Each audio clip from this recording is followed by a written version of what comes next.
Mitra bisnis, Asosiasi Pengusaha Retail Indonesia Aprindo membuka opsi melaporkan Kementerian Perdagangan ke polisi akibat masih berlarut-larutnya pembayaran hutang rafaksi harga minyak goreng sebesar 344 miliar rupiah yang belum juga tuntas. Ketua Umum Aprindo Roy Mande menyebutkan masalah pembayaran hutang rafaksi minyak goreng sudah 2 tahun terkatung-katung tanpa kejelasan. Apa komentar Anda mitra bisnis mengenai terkatung-katungnya pembayaran hutang pemerintah ke pengusaha ini?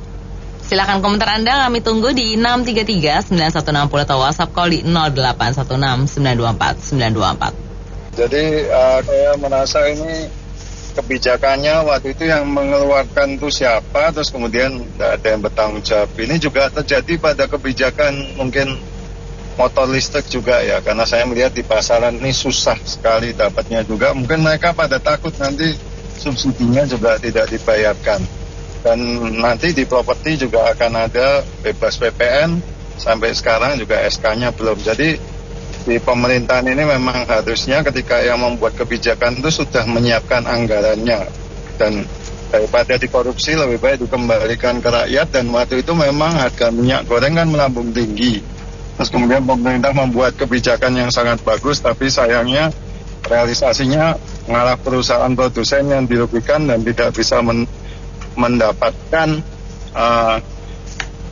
bantuan dari pemerintah dan uangnya sampai sekarang tidak dibayarkan. Ya, saya rasa itu keputusan yang tepat, dilaporkan polisi jadi ketahuan siapa pembuat kebijakannya dan siapa yang nggak komit untuk membayar supaya perusahaan-perusahaan itu juga tidak rugi karena mereka juga mempunyai banyak karyawan dan harus tetap berproduksi. Terima kasih. Itu memang rafaksi karena harga minyak goreng kan ada head-nya kemarin, sedangkan harga minyak goreng kan sudah melampaui head jauh. Jadi pemerintah dalam hal ini wajib bayar. Terima kasih. Kalau menurut saya sih memang kalau mau di Indonesia kan ada Pancasila ya, yang paling susah itu nyiapin yang sila kelima, keadilan sosial ya, itu paling susah. Kadang-kadang kita kalau sengketa sama pemerintah ya, swasta sama pemerintah, itu kadang-kadang kita kalah gitu ya. Ya kalau memang itu melalui mesti pakai hukum, apakah pengadilan atau kepolisian, jalanin aja gitu ya. Kan mereka juga punya hak loh, itu duit-duitnya mereka, bukannya boleh gampang nyari duit ya. Kalau saya cuma berharap ya, siapapun nanti ke depan yang jadi presiden Indonesia, kalau memang Indonesia mau maju nih, sila kelima tuh Pancasila yang keadilan sosial itu benar-benar ditiapin. Masuk juga di pengadilan kalau emang kayak di negara lainnya yang udah maju, apa nggak usah jauh-jauh lah, Singapura atau Malaysia. Kalau pemerintah salah ya pengadilan menjatuhkan hukuman gitu ke pemerintah. Jangan karena penguasa gitu, swasta itu kadang-kadang suka ditekan, kasihan juga gitu menurut saya. Jadi harus ada keadilan lah. Kalau yang salah itu swasta ya dihukum, tapi kalau yang salah pemerintah juga ya harus juga mau dihukum gitu supaya nanti Indonesia bisa maju. Itu aja, makasih. Hal tersebut bisa terjadi ya. Kenapa? Ya karena kalau ada dia sih ya, itu yang pertama dikorupsi itu. Sebetulnya dari dana pemerintah pasti turun lah. Karena kan untuk adanya persetujuan begitu kan deal-dealannya sudah ada uangnya kan, setelah ditandatangani segala macam itu dana ada. Cuma ya itu diselewengkan. Kalau nggak dikorupsi ya pasti dananya diselewengkan untuk hal-hal yang lain kayak gitu. Nah harusnya memang departemen itu harus diaudit tuh sebagai rasa tanggung jawab. Utang sama swasta kagak bayar, itu aja bikin malu loh, bikin malu, benar-benar bikin malu. Itu dana pasti ada, itu nggak mungkin nggak ada deh kayak gitu. Tinggal masalahnya kalau nggak dikorupsi untuk bayar-bayar ke partainya ya, kalau nggak ke yang lain-lainnya tuh diselewengin. Akhirnya jadi pihak swasta yang dikorbanin. Kan kurang ajar kayak gitu caranya. Makasih. Saya kira perlu diteliti kembali ya. Itu faktor kesalahan di mana gitu loh. Karena penyelesaian ini harus win-win solution. Penyelesaian yang saling menguntungkan ya. Artinya pemerintah juga setelah mendapatkan minyak itu mempunyai kewajiban untuk membayar. Sementara pengusaha juga mengharapkan pembayaran itu bisa dipercepat. Karena dengan keuntungan margin profit yang kecil aja mereka belum tentu bisa mencukupi atau menafkahi anak-anak buahnya yang sedemikian banyak. Sementara dana yang dipakai itu belum dikembalikan, belum direfund. Jadi artinya harus ada penyelesaian yang lebih komprehensif lah, menyeluruh. Karena kalau sampai salah satu dirugikan kan tentu fatal sekali. Sementara pengusaha-pengusaha pun diminta untuk pembayaran pajak, tax amnesty yang dulu ya, dengan pembayaran pajak bulanan dan SPT tahunan itu kan rutinitas yang harus tidak boleh diabaikan gitu loh. Jadi artinya ya, pemerintah harus betul-betul memperhatikan juga, karena pengusaha itu pun mempunyai anak buah yang banyak yang harus menafkahi keluarga. Kalau nanti perusahaan itu kolab, itu yang bertanggung jawab siapa, responsibelnya. Jadi saya kira ini pemerintah harus bijak lah dalam memberikan penyelesaian win-win solution. Saya kira itu aja. Ini pertanggungjawaban presiden atau pertanggungjawaban MPR DPR yang melakukan pengesahan untuk pembeliannya, dan di mana legitimasi kalau seumpamanya pertanggungjawaban presiden, kita menuntutnya dari wakil rakyat DPR MPR ya. Tapi kalau pengesahan itu terjadi dari DPR MPR, siapa yang berkepentingan untuk menegur wakil rakyat kita yang memberikan kewenangan itu sendiri? Apa LSM, apa badan-badan independen lainnya? Itu yang saya belum paham. Ya, untuk melaporkan ke polisi tentu harus dilihat juga oleh Aprindo ya, apa yang dilanggar oleh pemerintah. Apakah pada saat waktu itu dijanjikan akan dirapati itu siapa saja daftar pengusaha yang dapat rapati masih dapat masing-masing kuotanya, kemudian daerahnya di mana, periodenya berapa lama, dan melalui instrumen apa itu diberikan. Apakah melalui instrumen janji-janji di media, atau memang ada kepres, atau segmen, atau perda misalnya. Nah, jadi instrumen hukumnya juga dilihat. Karena bila mana ini dibayar pemerintah, 348 miliar ini dibayar pemerintah, namun sebenarnya dasar hukum untuk membayarnya juga tidak jelas, dan bendahara negara dalam hal ini Kementerian Keuangan membayar, maka Kementerian Keuangan pun bisa dilaporkan ke polisi oleh rakyat ya. Banyaklah pengacara yang juga masih punya hati nurani, LBH itu, yang kalau 350 sekian miliar janji dari oknum pejabat ini, jika itu memang janji sebagai seorang oknum, sebagai sebuah jabatan, tapi tidak diterjemahkan dalam instrumen hukum yang formil atas prosedur pembayaran itu, maka jika ini dibayar, maka kementerian tersebut, menteri tersebut, misalnya Menteri Perdagangan misalnya, atau Kementerian Perdagangan, dirjen-dirjennya juga akan kita laporkan ke kepolisian. Kita akan rekonvensi laporan itu ya. Para pengacara ini harusnya juga menuntut jika atau membuat gugatan lah, minimal membuat somasi, mempertanyakan kenapa itu dibayar 350 miliar. Atas dasar apa? Apakah atas dasar favoritisme, atas dasar tebak-tebak aja nilainya 345 miliar, apakah itu markup atau tidak gitu. Nah, jadi saya pikir supaya ini tidak ada yang dirugikan, maka sebaiknya Aprindo melapornya selain ke polisi, lebih baik ke KPK juga, sehingga bisa ditelusuri di mana salahnya, apakah salah administratif atau kesalahan substantif, yaitu tidak ada landasan hukum untuk membayar, lapor ke Polda Metro Jaya atau ke Barreskrim, dan lapor juga ke KPK. Jadi bisa dapat sebenarnya kapan ini harus dibayar. Terima kasih. Saya mau nyumbang kompetensi ya. Kemarin itu saya amatin proses berita acara dari wartawannya. Memang dari situ sudah ketemu pembayaran dari MPR DPR-nya, cuman ada tenggat waktu yang kita nggak bisa dikasih tahu. Di situ kan urusan banggar sama urusan kode etik Dewan Kehormatan kan nampaknya ya. Cuman kalau berita yang saya perhatikan, memang pengusaha menuntut balik biaya modal, karena waktu itu kan minyak itu banyak yang monopoli keluar, terjadilah pembocoran, ekspor tanpa pengesahan pemerintah, akhirnya minyak itu langka di pasaran, dan pengusaha kena getahnya karena supply dari distributor kosong. Dari situ udah pembayaran 200 miliar berapa, tinggal 400 pembayaran sisanya berlarut-larut sampai sekarang. Itu yang lagi wacana kan. Jadi poinnya saya rasa waktu yang sudah ditentukan MPR DPR-nya memang belum tahu aja kita masyarakat. Harusnya memang harus diklarifikasi lagi pada bagian-bagian MPR DPR itu kapan penyelesaian tenggatnya itu, karena nggak bagus juga pemerintah kita berutang pada pihak swasta kan, apalagi mereka sudah banyak kontribusi membantu di waktu yang memang dibutuhkan untuk waktu itu, khususnya minyak goreng itu. Itulah Indonesia ya Mbak ya, kasihan nih negara kita sebetulnya nih ya. Sebetulnya negara pemerintah nggak mau mempersulit rakyatnya kayak begini. Ini kontribusi para pengusaha buat negaranya, mereka membantu usaha itu. Tapi ya kayak begini, memang kita udah nggak aneh lagi lah ya. Kalau sama berurusan dengan pemerintah utang piutang, ya kayak begini jadinya, berlarut-larut. Makanya kadang-kadang orang yang berusaha urusan dengan pemerintah itu mereka takut. Dia takut lama pembayarannya, diputar balikan ya.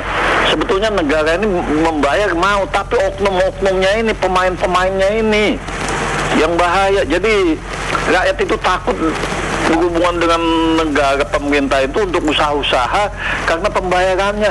Sedangkan mereka saja modalnya minim betul. Harusnya cepat diselesaikan, tapi diputar balikan semua dengan oknum-oknum ini. Kasihan sebetulnya, rakyat kontribusinya itu banyak buat negara ini. Ya kembali lagi saya bilang, nggak usah jauh-jauh. Kalau seperti kasusnya Bapak Yusuf Hamka itu gimana?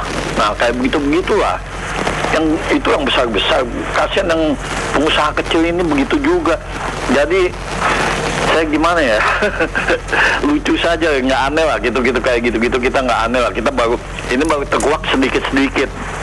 Jadi kembali lagi, kalau mau direstitusi saja mengenai pajaknya bagaimana?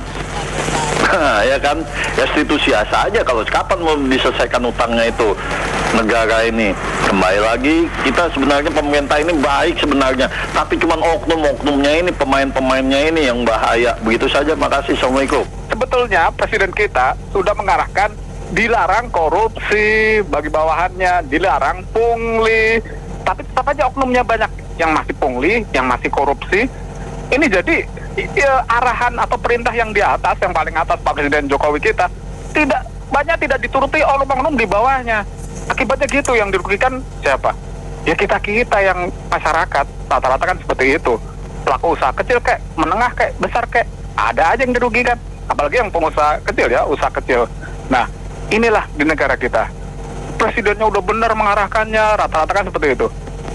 Yang di bawahnya banyak yang oknum. Jadi kan yang kena jeleknya yang di atas juga.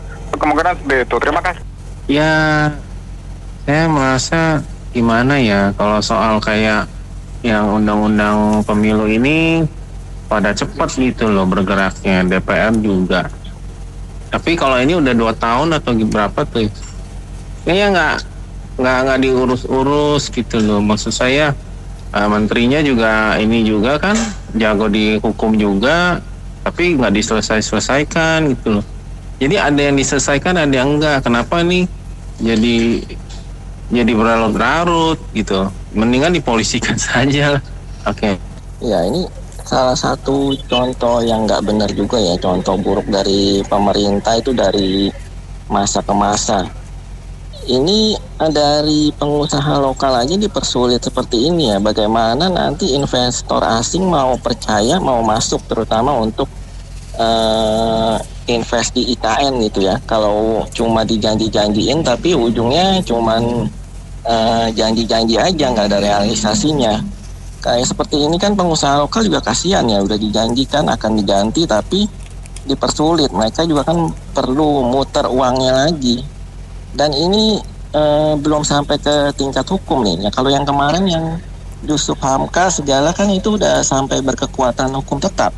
Tapi tetap dilama-lamain, nggak mau dibayar oleh pemerintah. Ini yang makanya jadi bikin jelek. Mau dibilang itu duitnya lari ke si ini, si A, si B, tapi kan ini udah keputusan hukum tetap kalau yang kemarin. Dan itu udah bertahun-tahun nggak diganti juga. Yang Dulu lagi yang lebih lama lagi juga pengusaha warteg yang kena, yang waktu Menteri Sosialnya tutut ya.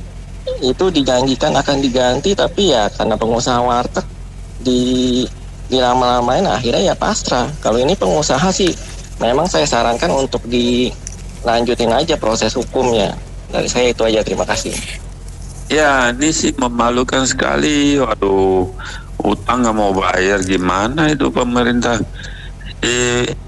Jokowi juga diam aja. Bagaimana mau mencapai Indonesia emas? Mungkin jadi Indonesia besi rongsokan kali. Cepatlah dibayar, jangan bikin malu seluruh dunia. Terima kasih. Waduh, sangat memalukan pemerintah Presiden Jokowi dan seluruh pejabat negara. Saya nggak tahu ya yang mana salah atau betul. Berarti dia berani memasang iklan, berarti kan pejabat dia udah nggak bener. Gimana? Apakah nggak malu ya? Udah korupsi gila-gila, uang segitu buat pemerintah mah nggak ada artinya. Seperti cabut satu helai bulu kaki, tau nggak? Sangat memalukan bangsa kita. Pejabat sekarang amburadul semuanya, nggak ada yang benar buut saya. Dan terima kasih. Ya, saya kira itu dituntut aja pemerintah ya. Jadi kan pasti ada MOU-nya, ada suratnya kan dengan produsen itu. Jadi kalau buat prestasi saya kira kedudukan hukumnya sama, walaupun dia pemerintah ya. Walaupun realitasnya mungkin nggak gampang untuk bisa menang, tapi ya dituntut aja supaya transparan. Saya kira hal ini ya, kita ini tahu itu banyak kepentingan politik. Ini kan sudah ada kasus nih ya, apakah ini karena ini mau terungkap atau apa ya, ini dibekap aja terus sampai ini pemilu selesai ya, baru itu bisa proses. Banyak hal sejenis begini, saya kira dituntut aja produsen minyak ini minyak sawit juga punya hak untuk menuntut haknya ya, kalau dia sudah melakukan. Jadi kalau biar di sidang aja terungkap, minimal itu apa sih penyebabnya, kita ingin tahu gitu. Terima kasih. Masukan untuk Pak Roy. Saya kok curiga Pak Roy ini kalau sampai mau melaporkan ke polisi berarti Pak Roy ini udah capek, udah gergetan atau apa ya, atau mungkin udah ada petunjuk ya. Kayaknya Pak Roy nggak mungkin deh seperti itu, karena dia koneksinya pasti banyak lain dengan kita-kita.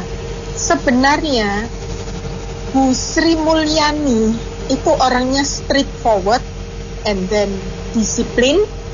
Saya kira Pak Roy bisa menghubungi Bu Sri untuk menanyakan duit ini kemana, udah turun atau belum.